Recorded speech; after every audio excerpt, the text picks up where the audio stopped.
Bonjour, bienvenue dans Lex Inside, l'émission qui donne du sens à l'actualité juridique. Du droit et rien que du droit. Au programme de ce numéro, on va parler de création artistique. Jusqu'où va la liberté artistique?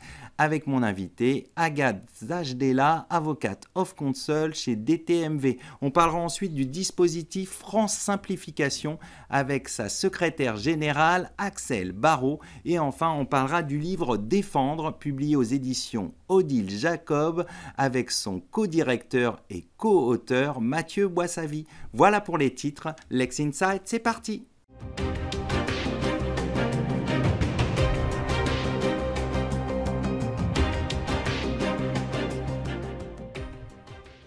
Création artistique, jusqu'où va la liberté? On en parle tout de suite avec mon invité, Agathe Zajdela, avocate of counsel chez DTMV Avocats. Agathe, bonjour. Bonjour Arnaud. On va explorer ensemble les limites de la liberté artistique par rapport aux droits des marques et aux risques de contrefaçon. Tout d'abord, pourquoi assiste-t-on à une multiplication des cas d'artistes qui utilisent des marques de luxe dans leur création? Alors, je pense qu'il y a plusieurs phénomènes convergents. C'est-à-dire que déjà, c'est pas nouveau d'utiliser des marques en matière d'art. Il y a eu le mouvement dans les années 60 du pop art, donc avec l'utilisation par Andy Warhol, par exemple, des marques Coca-Cola, des soupes Campbell, etc. Il y avait une vraie démarche artistique avec un vrai message d'interrogation sur le capitalisme et la société de consommation. Là, c'est un peu différent. C'est vrai qu'aujourd'hui, ça fait quelques années qu'il y a des marques, surtout de luxe, qui sont utilisées par divers artistes. Je ne sais pas si on peut toujours parler d'artistes, en tout cas, qui utilisent ces marques, souvent de la même manière, avec des produits courants, du quotidien, parfois des bidons, des statuettes. C'est un peu toujours la même chose qu'on voit. Et c'est vrai que ça se développe de plus en plus pour plusieurs raisons, je pense. La première, c'est qu'il y a les réseaux sociaux qui facilitent les choses, avec beaucoup d'influenceurs qui ont relayé en exposant ces produits chez eux. Il y a aussi l'attrait des marques de luxe auprès du public. Donc, quand on peut se procurer ce type de produits avec des marques sur des objets qui coûtent habituellement très cher et là, à des coûts un peu plus bas, forcément, c'est très attractif. Et il y a aussi un autre sujet, c'est que les marques de luxe, je pense, sont assez réticentes à agir parce qu'elles ont peur des retombées négatives avec un raccourci qui serait de dire qu'elle s'oppose à la liberté de création artistique.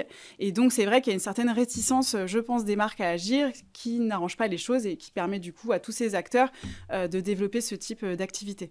Donc, on voit que les marques sont particulièrement exposées. Quels sont les risques concrètement pour les marques de luxe quand un artiste s'approprie les symboles iconiques d'une marque? Alors, le risque, il est majeur pour les marques de luxe puisque l'image pour une marque de luxe, c'est capital, c'est la plus grande valeur, je pense, de la société. Donc, le risque, c'est un risque d'atteinte à l'image, c'est-à-dire de retombées négatives, quand l'artiste utilise des objets du type bidon d'essence, qui crée avec une idéologie qui ne va pas forcément dans le sens de la marque de luxe, d'une manière générale, qui associe tout un tas de produits de la consommation, qui sont des produits à bas prix, qui sont des produits qui sont extrêmement de mauvaise qualité, voilà, et qu'il les vend dans un contexte avec une promotion qui n'est pas forcément conforme à l'image de la marque. Donc ça crée un premier risque. Le deuxième risque aussi, c'est la banalisation et la vulgarisation de la marque, puisqu'en fait, la marque... Quand c'est une marque de luxe, c'est une marque prestigieuse. Elle associe une image de rareté, d'exclusivité, d'un prix extrêmement élevé. Tout est contrôlé dans la manière dont c'est commercialisé. Parfois, c'est des listes d'attente pour pouvoir se procurer les produits, pour entrer dans une boutique. Et donc, la possibilité de voir ces produits-là de manière très fréquente, très facilement accessible dans des conditions très différentes, va banaliser la marque. Et donc, finalement, son image, le prix de la marque va diminuer. On parle de banalisation. Parce qu'il faut savoir que la marque, sa fonction essentielle, c'est d'identifier le produit, en fait, l'origine du produit auprès du public. Et donc, si jamais le produit n'est plus identifié avec la marque de luxe et donc les produits de luxe, mais avec d'autres produits, forcément, ça crée une atteinte à l'image de la marque. C'est le risque principal de ce type de pratique. Alors, le juge, lui, il est là pour arbitrer un peu entre cette liberté de création artistique et le respect du droit des marques. Concrètement, comment les juges procèdent-ils pour concilier protection des marques et liberté artistique? Alors, vous l'avez dit, en fait, on est face ici à deux droits fondamentaux. D'un côté, on a le droit de la propriété, dont fait partie la propriété d'une marque. De l'autre, on a la liberté d'expression, à laquelle appartient la liberté d'expression artistique. Et donc, il va y avoir un contrôle de proportionnalité, puisque ça va être du cas par cas, pour savoir dans quelle mesure on peut porter atteinte au droit de propriété avec le droit de liberté d'expression artistique. Donc en fait, le juge va faire un contrôle donc, de proportionnalité et il va regarder essentiellement deux choses. Est-ce que le but est légitime, l'atteinte est légitime? Donc si c'est par exemple de dénoncer un comportement, de dénoncer un fait de société, de dénoncer le capitalisme ou autre, c'est un but qui est légitime. Si c'est de faire de l'argent, de faire des bénéfices, là, ça ne l'est pas. Le deuxième point qu'il va regarder dans ce contrôle, ça va être est-ce que l'atteinte, elle est nécessaire?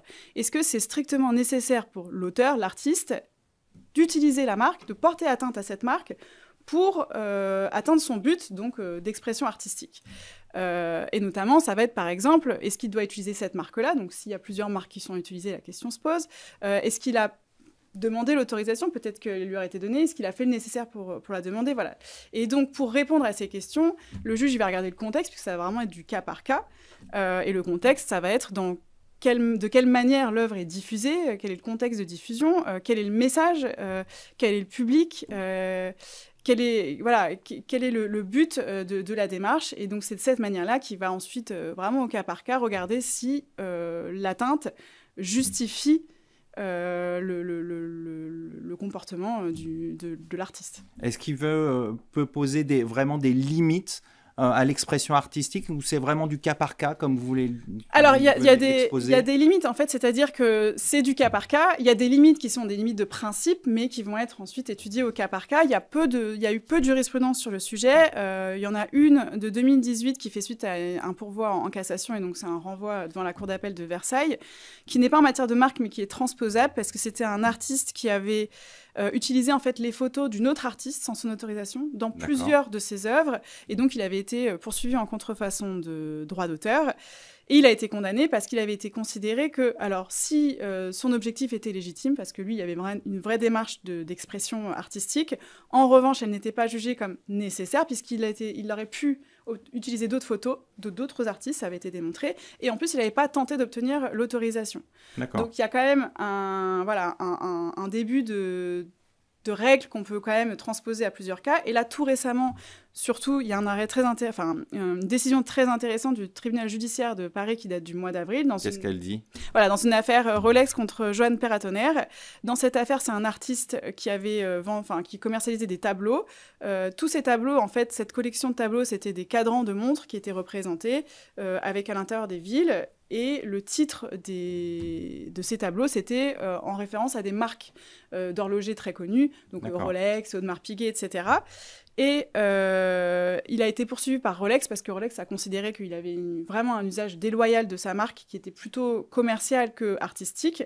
Et le tribunal judiciaire a fait droit à cette demande puisqu'il a considéré que dans le cas présent, il n'y avait pas juste un usage des marques dans les titres des tableaux, ce qui pourrait être légitimé par la démarche, mais il y avait vraiment une volonté de s'immiscer dans le sillage de Rolex avec toute une communication, l'usage de Rolex dans des hashtags, etc., qui avait permis à l'auteur de bénéficier en fait du prestige de la marque pour vendre ses tableaux.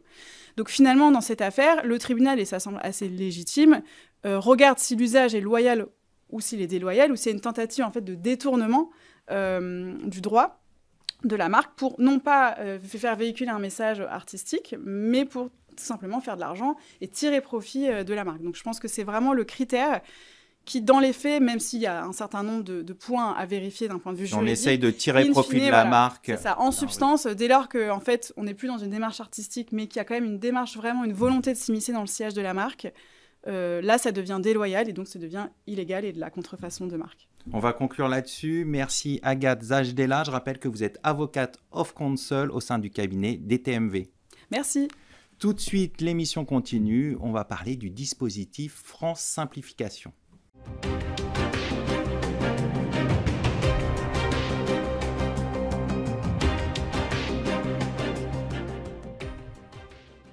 Vous êtes toujours dans Lex Inside. On va parler du dispositif France Simplification avec sa secrétaire générale Axelle Barraud. Axelle Barraud, bonjour. Bonjour. Nous allons évoquer ensemble les enjeux et les résultats du dispositif France Simplification. Tout d'abord, un mot sur ce dispositif France Simplification et pourquoi avoir choisi de baser la démarche sur des retours de terrain. Oui. Alors, France Simplification, c'est un dispositif qui a été créé par le gouvernement en 2024, lancé au Congrès des maires par le Premier ministre en réponse à un constat. Le nœud gorgien de la norme est devenu trop épais pour être tranché d'un seul coup et d'en haut. Donc, pour aller plus vite, pour avoir plus de résultats, simplifier par le bas en partant des projets. Donc, France Simplification, c'est une démarche qui est fondée sur les remontées du terrain. Simplifier en partant du terrain pour redonner une capacité d'agir aux acteurs sur le territoire pour une action publique de plus grande proximité. Alors, pourquoi baser sur les retours du terrain parce que France Simplification, ça doit être un accélérateur de solutions, des solutions rapides, concrètes, de manière à pouvoir les faire remonter en interministériel, de manière à ce qu'elle soit validée par le Premier ministre, soit pour trouver une réponse nationale, soit pour accélérer des solutions locales avec le terrain. Alors on comprend que les retours de terrain sont au cœur du dispositif France Simplification. Concrètement, comment les retours de terrain influencent-elles la politique de simplification ? Alors, elle l'influence parce que justement, par ces remontées très concrètes qui nous remontent des territoires, qui sont remontées par le préfet en réponse aux besoins des acteurs économiques, des collectivités territoriales, des entreprises, elles remontent, elles sont validées, tranchées, parce que souvent ça concerne plusieurs politiques publiques. Donc, ça remonte en interministériel, c'est validé par le Premier ministre.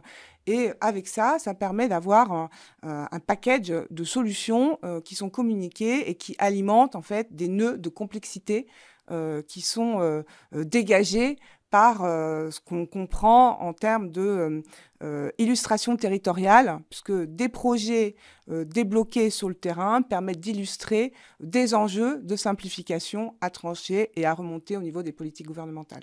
On va en venir peut-être à quelques chiffres clés pour bien comprendre les résultats aujourd'hui de France Simplification et son ampleur. Quels sont les principaux chiffres ? Alors, les principaux chiffres, depuis le lancement du dispositif, en 8 mois, on a déjà traité près de 80% des projets qui nous ont été remontés et on a eu 465 projets qui nous ont été remontés, à peu près 3 à 4 en moyenne par préfet de département.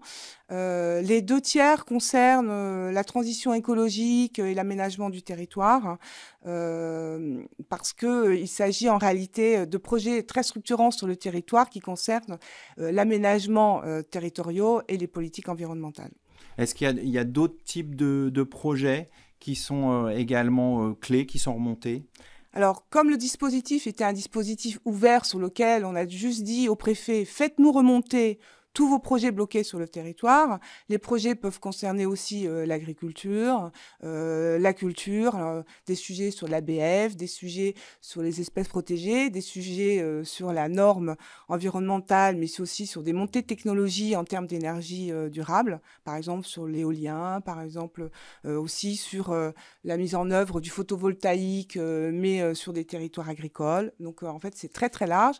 Et parce que c'est la vocation du dispositif d'avoir une remontée interministérielle qui concerne l'ensemble des politiques publiques qui sont portées par le préfet sur le territoire. Et après, une fois que c'est remonté au niveau interministériel, comment on prend les décisions justement de faire avancer tel ou tel projet ? Alors, le principe, c'est que les projets nous sont montés par le préfet par un formulaire en ligne.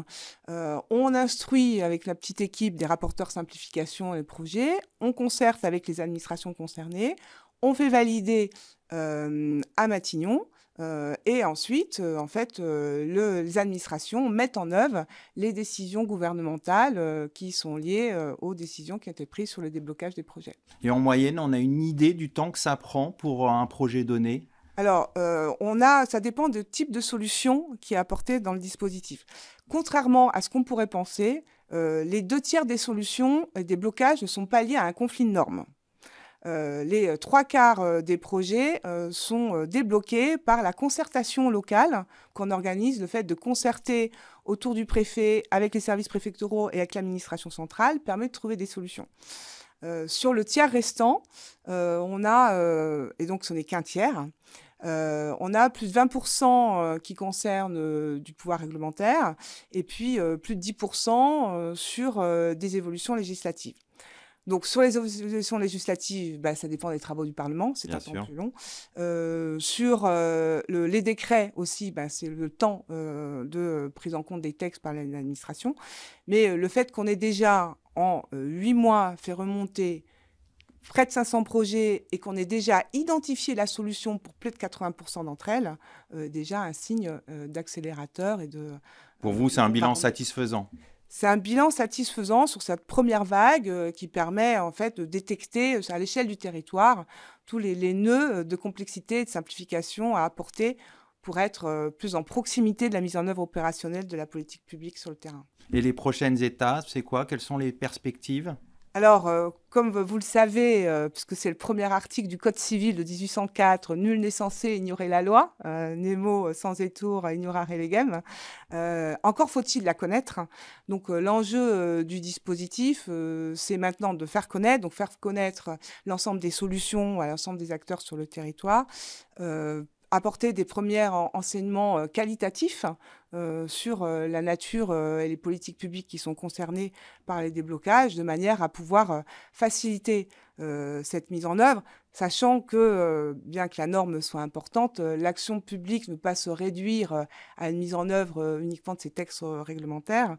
L'enjeu, c'est quand même de libérer le potentiel sur les territoires et les acteurs, de manière à mettre en œuvre une action publique de proximité sur les territoires. Ça veut dire que vous sensibilisez les acteurs locaux, les collectivités locales? Ça veut dire qu'on a un enjeu puisque les sujets nous sont montés et sont en lien parfois avec les collectivités locales, notamment quand on est sur des procédures d'urbanisme, par exemple. Donc on a effectivement un enjeu maintenant à faire connaître ces solutions, à les partager auprès des préfets, des sous-préfets, et de faire en sorte que c'est peut-être une bibliothèque de solutions qui d'ailleurs sera mise en ligne en partie sur le site de la DITP. Donc maintenant, on va s'atteler à ce partage pour passer à l'échelle sur les enseignements et les solutions qui sont apportées dans cette première vague des projets. Et puis on va continuer, puisque en fait le dispositif est périn. Donc on lancera une seconde vague de projets après les enseignements à tirer sur les premiers. Juste pour terminer, vous avez dit une des solutions sur ces projets, c'est la concertation. Comment on arrive à faire trouver des solutions avec des acteurs complètement différents? C'est effectivement l'enjeu du dispositif où on facilite de la discussion en interservice en réunissant l'ensemble des administrations concernées autour des rapporteurs simplification de manière à trouver à quelles conditions une solution peut être trouvée. Quelles sont les conditions de la solution plutôt que s'arrêter sur le blocage? Et donc, c'est ces réunions régulières qui sont arbitrées tous les mois à Matignon qui permet de créer un dialogue de concertation et d'animation territoriale. On va conclure là-dessus. Merci Axelle Barraud. Je rappelle que vous êtes secrétaire générale de France Simplification. Merci beaucoup. Tout de suite, l'émission continue. On va parler de défense pénale avec le livre Défendre, publié aux éditions Odile Jacob.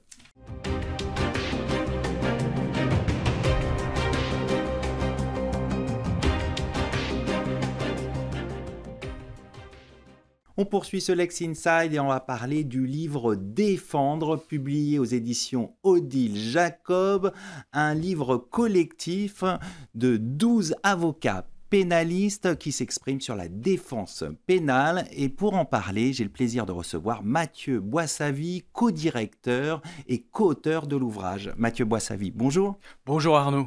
Alors, on va parler de cet ouvrage collectif. Donc, je disais, 12 avocats pénalistes qui présentent la défense pénale. Pouvez-vous nous présenter cet ouvrage et comment est née l'idée d'écrire cet ouvrage Défendre? Merci Arnaud et merci de me recevoir. Alors, pour commencer, je voudrais vous parler de ce que disait Tacite à propos de la défense pénale. Sous le règne de Claude, s'était posé la question de savoir si on devait rémunérer les avocats, si les avocats pouvaient prétendre à des honoraires pour pouvoir défendre leurs clients. Et certains disaient non, ils n'ont pas besoin d'honoraires ou il n'y a même pas besoin d'avocats pour défendre les gens. Et Claude dit, si, il faut, Tacite également dit, il faut des avocats parce que c'est empêcher un homme d'être livré à la force, c'est-à-dire à l'arbitraire, à l'abus de pouvoir, à l'erreur judiciaire. Donc pour vous, c'est ça l'illustration de la défense pénale? Pour nous, c'est une phrase importante, effectivement, et elle est rappelée par un confrère qui rédige la préface, François Saint-Pierre, qui nous a fait l'honneur de rédiger la préface. Cette préface devait être rédigée par Henri Leclerc. Malheureusement, il est décédé entre-temps, mais nous lui avons dédié notre ouvrage. C'est un ouvrage collectif, rédigé par 12 avocats pénalistes et qui croisent leurs regards, qui parlent de leur expérience afin de conceptualiser et de montrer quelle est pour eux la défense pénale, l'art et l'éthique de la défense pénale. Alors justement, vous dites l'éthique de la défense est au cœur du métier d'avocat pénaliste et au cœur évidemment de cet ouvrage. Comment vous définiriez-vous l'art et l'éthique de la défense pénale et pourquoi est-ce si essentiel? Alors c'est essentiel d'abord pour répondre à des préjugés, à une fausse image de l'avocat pénaliste, à des apparences trompeuses qui pensent que l'avocat pénaliste est là pour tromper le juge, est là pour faire acquitter le coupable. Enfin, vous voyez, tous ces préjugés qui collent à la peau de l'avocat pénaliste. Nous défendons un art et une éthique de la défense pénale. Alors, qu'est-ce que c'est? Ça repose d'abord sur 3 piliers essentiels. Ça repose d'abord sur le respect du droit et le respect de la loi, et notamment la loi procédurale. Nous sommes là, avocats, pour veiller à ce que la loi soit respectée et que la procédure soit respectée. Et c'est pour ça que nous soulevons, par exemple, des nullités lorsque la procédure n'a pas été respectée, mais c'est jamais nous qui décidons, c'est les juges qui décident ou pas d'annuler une procédure, vous voyez. Et puis, deuxième pilier essentiel, c'est la psychologie, c'est la connaissance, c'est de l'être humain. C'est l'empathie, c'est-à-dire la capacité de se mettre à la place de l'autre, pour comprendre l'autre, voyez. Et nous sommes en fait des passeurs d'âme quelque part. Nous expliquons au juge ce qu'est notre client. Pourquoi on lui reproche cet acte ou pourquoi a-t-il commis s'il reconnaît avoir commis cet acte. Est-ce que c'est la clé de la réussite d'un dossier, d'une victoire en justice? Alors je vais vous dire ce que peut être la clé de réussite d'un dossier. Mais en tout cas, le deuxième pilier, c'est la psychologie humaine, connaître l'homme et connaître l'autre. Et puis, troisième pilier, c'est la rhétorique, c'est l'art de convaincre. C'est-à-dire comment on utilise les mots, les arguments pour convaincre le juge de la justesse de la cause de notre client, de ce qu'il soutient. Voilà. Alors, vous me demandiez quelles sont les clés de réussite. Je crois qu'il faut, pour réussir à bien défendre, et il faut d'abord bien connaître le droit et la procédure pénale. Il faut bien connaître son client. Il faut connaître aussi la psychologie des juges, la psychologie humaine. Et puis, il faut savoir bien parler, il faut savoir convaincre, il faut savoir utiliser les arguments et bien plaider. Alors, on va en venir maintenant à l'identité de l'avocat, cette identité qui évolue avec le contexte juridique, avec le contexte sociétal en mutation. Quel regard portez-vous sur l'identité de l'avocat pénaliste aujourd'hui? Alors, comme je vous le disais, c'est un regard à croiser avec de 12 avocats pénalistes, mais nous avons effectivement une conception commune du métier et de notre identité. Ce qui peut la définir, on l'a conçu comme ça, on l'a présenté ainsi. Ce qui la définit, c'est l'indépendance de l'avocat, d'accord ? C'est l'état de résistance, c'est-à-dire c'est cette capacité à résister à une accusation, à critiquer une accusation. C'est l'empathie. L'empathie est quelque chose de très méconnu mais dans le grand public par rapport aux avocats pénalistes. Mais nous sommes des empathiques, c'est-à-dire que nous savons nous mettre à la place des autres, et y compris des parties adverses, ça, c'est très important. Et puis, c'est bien sûr le secret. Nous sommes des hommes et des femmes de secret, nous savons garder les secrets. Et voilà un peu les termes principaux. Et là, bien sûr, aussi, là, c'est peut-être nouveau par rapport à ce qu'on a comme dans l'image de l'avocat pénaliste, mais nous avons un rapport avec la fragilité qui est particulier. Ça veut dire quoi? Alors, le rapport à la fragilité, c'est d'abord parce que nous portons nos clients qui souvent sont fragilisés, qui ont eux-mêmes des fragilités face à une accusation. Et puis, avec le fil des temps, il faut en parler. C'est un métier qui fragilise parce que nous portons la souffrance des autres et qui, eh bien, cette fragilité, il faut savoir également l'exprimer et la transformer aussi en force. Toujours en force de conviction. Un avocat, Arnaud, vous le savez, il est là pour convaincre. Il est là pour convaincre, donc il faut qu'il soit crédible, compétent, bien sûr, et qu'il soit respecté par les juges, notamment. Alors, crédible, compétent, est-ce qu'il y a des outils qui sont indispensables pour l'avocat pénaliste? Oui, il y a bien sûr le premier outil, c'est la loi. Hein. C'est ce qu'expose Bruno Rebstock, c'est le chapitre sur la loi, c'est la loi et de manière plus générale le droit. C'est également l'argument, hein, c'est la rhétorique judiciaire. C'est la connaissance, voilà, l'art de convaincre. C'est la connaissance, parce qu'on nous demande non seulement de connaître la loi, mais on nous demande aussi, sans être des experts, mais de pouvoir comprendre les experts, de pouvoir comprendre l'expert psychiatre, l'expert psychologue. Et c'est pas toujours évident. Et c'est pas toujours évident, mais il faut avoir cette démarche d'être curieux et de connaître, d'avoir ce goût, cette curiosité et ce qu'on a appelé la connaissance. Hein.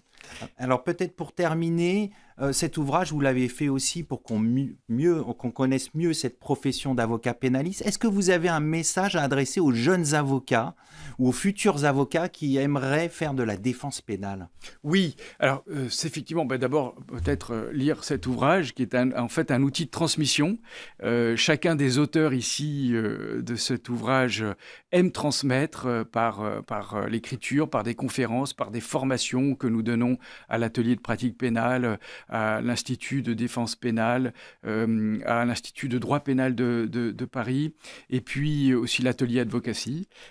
Donc c'est lire cet ouvrage, mais aussi lire tous les autres, parce que nous sommes, Pascal Robert-Diard qui a fait la postface le dit très bien, nous sommes à la fois des artisans, donc des avocats avec la solitude qui entoure ce métier, même si parfois nous travaillons en équipe.